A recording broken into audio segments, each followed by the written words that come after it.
Quality और consistent performance के लिए सिर्फ सिल्वर पंप्स एंड मोटर्स, नाम याद रखना। નવરાત્રીમાં મહિલાની સુરક્ષાના દાવાઓ પોકળ સાબિત થઈ રહ્યા છે। વડોદરામાં સગીરા સાથે ગેંગરેપની ઘટના સામે આવી છે। મિત્રને મળવા ગયેલી સગીરાને હવસખોરોએ શિકાર બનાવી। બે આરોપીએ દુષ્કર્મ આચર્યું ને એક આરોપીએ મદદ કરી હોવાનું સામે આવ્યું છે।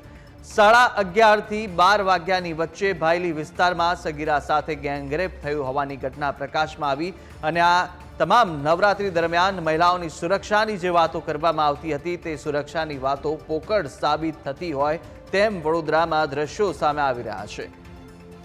રાત્રે 11:30 થી 12 વાગ્યાની વચ્ચે ભાયલી વિસ્તારની અંદર મહિલા સાથે દુષ્કર્મ કરવામાં આવ્યું છે। ગેંગરેપની ઘટના પ્રકાશમાં આવી છે, જ્યારે મહિલાની જે તમામ સુરક્ષાની વાતો પોલીસ દ્વારા કરવામાં આવતી હતી, શી ટીમની વાતો કરવામાં આવી હતી અને તે દાવાઓ હવે પોકળ સાબિત થઈ રહ્યા છે। મિત્રને મળવા ગયેલી સગીરાને હવસખોરોએ શિકાર બનાવી।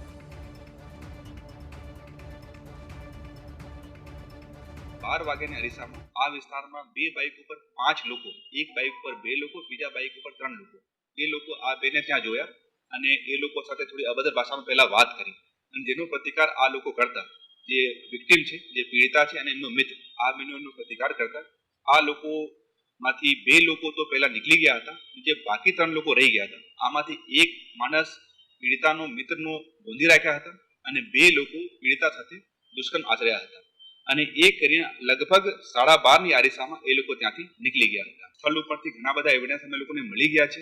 ચૂંકી ઘણું અંધારું હતું આ જગ્યા ઉપર, આપ લોકો જશો તો દિવસમાં પણ ઘણું અવાવરું વિસ્તાર છે, રાતમાં પણ તો સાવ ત્યાં એક રત્તી પણ લાઇટ નહીં હતી। તો એ લોકો જે એસેલેન્ટ હતા, જે આરોપીઓ હતા, એમની ફેસ વગેરે એ લોકોને બહુ ખ્યાલ નહીં છે, બટ રફલી એ લોકો થોડું એ લોકોનું ફેસનું કટિંગ શું હતું, શરીરનું બાંધ શું હતું, એ લોકોની વાતોની શૈલી શું હતી વગેરે વગેરે એ લોકો પોલીસને થોડી માહિતી આપી છે। જે માહિતી આધારે આપણે લોકો જુદી જુદી ટીમ બનાવીને આરોપીઓને હાંસલ કરવા માટે અત્યારે પ્રયત્ન કરી રહ્યા છે।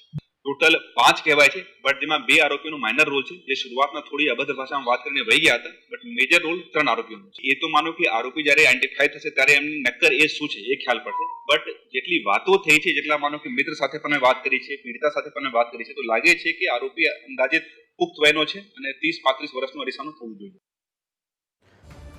તો આ તરફ રાત્રે 11:30 કલાકે પીડિતા તેના મિત્રને મળી હતી અને બંનેને બાઇક સવાર 5 લોકોએ જોયા હતા, જ્યાં પીડિતા અને તેના મિત્ર સાથે યુવકોએ માથાકૂટ કરીને 5માંથી 2 યુવકોએ પીડિતા સાથે દુષ્કર્મ આચર્યું હોવાની ઘટના પ્રકાશમાં આવી છે।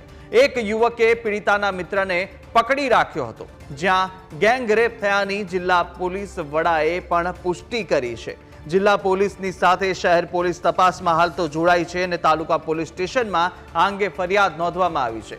30 થી 35 વર્ષના આરોપી હોવાનું હાલ પોલીસ દ્વારા અનુમાન લગાવવામાં આવી રહ્યું છે અને પોલીસ માટે હાલ ખૂબ જ ચેલેન્જિંગ કેસ સામે આવ્યો છે તેમ ત્યાં પોલીસ વડાએ પણ જણાવ્યું અને આ ઘટનાને નવરાત્રી સાથે કોઈ સંબંધ નથી તેવું પણ તેઓ